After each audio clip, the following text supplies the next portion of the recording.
स्वागत है आप सभी का मेरे channel the mirror of truth पे। आज हम बात करने जा रहे हैं सीएसएफ टेस्टिंग के बारे में। सीएसएफ एक फ्लूइड है जिसको सेरिब्रो स्पाइनल फ्लूइड कहा जाता है। वीडियो को शुरू करने से पहले कृपया करके इस चैनल को लाइक करें और सब्सक्राइब करें।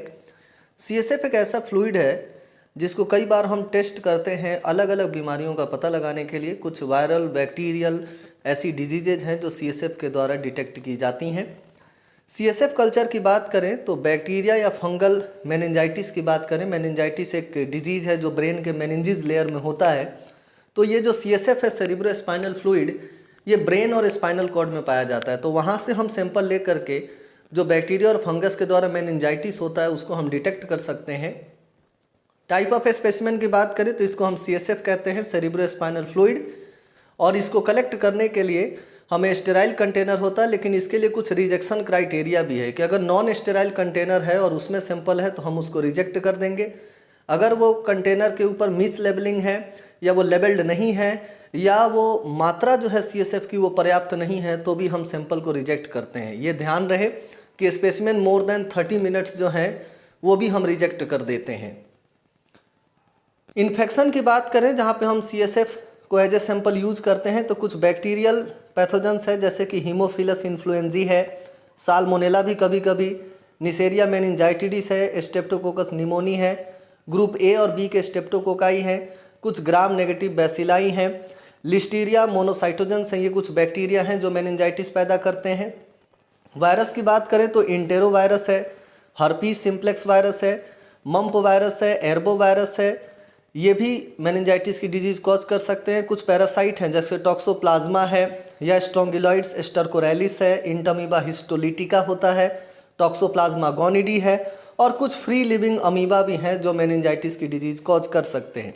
कुछ ऐसे भी माइक्रोब्स हैं जो क्रोनिक मेनिंजाइटिस पैदा करते हैं जैसे माइकोबैक्टीरियम ट्यूबरकुलाई है, कैंडिडा है या नोकार्डिया है। स्पेसिमेन कलेक्शन की बात करें तो who will collect the specimen, sample लेगा कौन? तो ओनली जो फिजिशियंस हैं वही इस सैंपल को कलेक्ट कर सकते हैं, क्योंकि ये काफ़ी कॉम्प्लिकेटेड प्रोसेस होता है जहाँ पे जो बैकबोन में लंबर्स होते हैं उसको पंक्चर करके सीएसएफ के स्पेसिमेन को बाहर निकाला जाता है। क्वांटिटी की बात करें तो मिनिमम 5 से 10 ml सीएसएफ जो है वो कल्चर के लिए ज़रूरी होता है। इससे कम अगर सैंपल है तो हम उसको कह देंगे कि ये सैंपल पर्याप्त नहीं है जिससे सैंपल की प्रोसेसिंग हो सके और हम उसको रिजेक्ट कर देंगे। सीएसएफ जो है वो एक इमरजेंसी स्पेसिमेन है और इसको जल्द से जल्द प्रोसेस करना चाहिए। स्टोरेज की बात करें तो सीएसएफ के सैंपल को रूम टेम्परेचर पर रखा जाता है, कभी भी रेफ्रिजरेट नहीं करते हैं।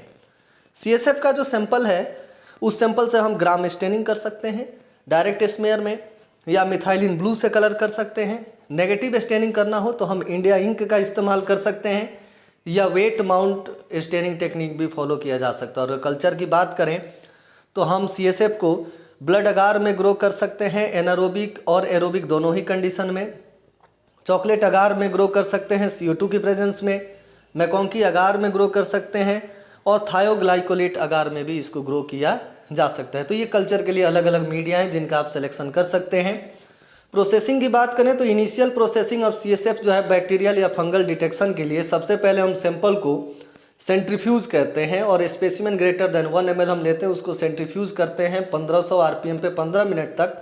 और जो सुपर टेंट होता है, जो सुपरनेटेंट होता है, उसको हम रिमूव कर देते हैं स्टेराइल ट्यूब में और उसमें 0.5 ml जो फ्लूइड है जो बच जाता है उसी को हम लेते हैं और उसी से स्मेयर और कल्चर किया जाता है। Supernatant can be use for test. जो सुपरनेटेंट हमने निकाला था, जो ऊपर का हिस्सा हमने सेंट्रीफ्यूज करके बाहर निकाल लिया है, उसका भी इस्तेमाल हम एंटीजन एंटीबॉडी डिटेक्शन के लिए या किसी केमिकल इवेल्युएशन के लिए कर सकते हैं। अगर स्पेसिमेन टर्बिड है तो it is not necessary to make the initial processing. अगर वो धुंधलापन है सैंपल में तो हम उसकी प्रोसेसिंग नहीं कर सकते हैं। यहाँ पे आपको नंबर दिखाया गया है जिसमें L3 और L4 के बीच में हम पंक्चर करके सैंपल को लेते हैं। कृपया करके चैनल को लाइक करें, सब्सक्राइब करें और वीडियो को